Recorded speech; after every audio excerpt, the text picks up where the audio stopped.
زمونږ پښتانه چې دی عمر لا اول کار وکړي بیا وروسته سوچ وکړي، نو خفګان هم په دې راشي چې داسې بېکاره سړي ودرولي. او دا ګټل او بیلل دا څه خبره نشته دی، خو سمې دوړې خو دلته خلاصې کړې چې کم کړې چې سمې شاته یې داسې ملډکي غورځول. عمران خان باندې داسې ټټنګ راغلی و چې پته یې ولګي. ملګرو په دې به نه خفه کېږو، په دې به خفګان نه کوو، خو صرف یو دا خبره کوم چې پښتانه لاول کار وکړي بیا وروسته سوچ کوي. نو لاول سوچ جنګول پکار دی، بیا وروسته کار کول دي.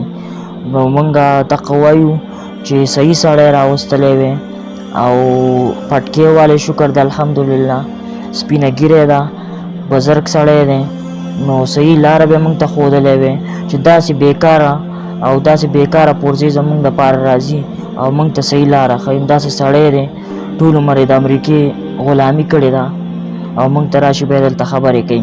که هغه شیخ رشید دی که هغه بل فرعون غوندې دی، بس بېکاره بېکاره راځي او په مونږ مشران کېږي. څه ووایو والله عالم. بس الله دې زمونږ مدد وکړي او د عمران خان نیازي نه هم دې خدای وساتي. اوس په د عمران نیازي کار وینه چې اوس ته سره څه لوبه کوي، ښه صرف چک پې کوي، تماشه کوئ دا پیره، ښه بله پیره د سره سې ګپ لګولی دی او دا پیره به تماشه کوئ. نو ما ته مې ویل چې صحیح ده تماشه به کوئ صرف. ملګرو دا ویډیو لازم شیر کړئ مخکې او زه دغه نیازي ته خامخا ورسوئ چې څومره د پي ټي آی دلګان دي ورکران هغوی ته دا خامخا ورسوئ. شکریه.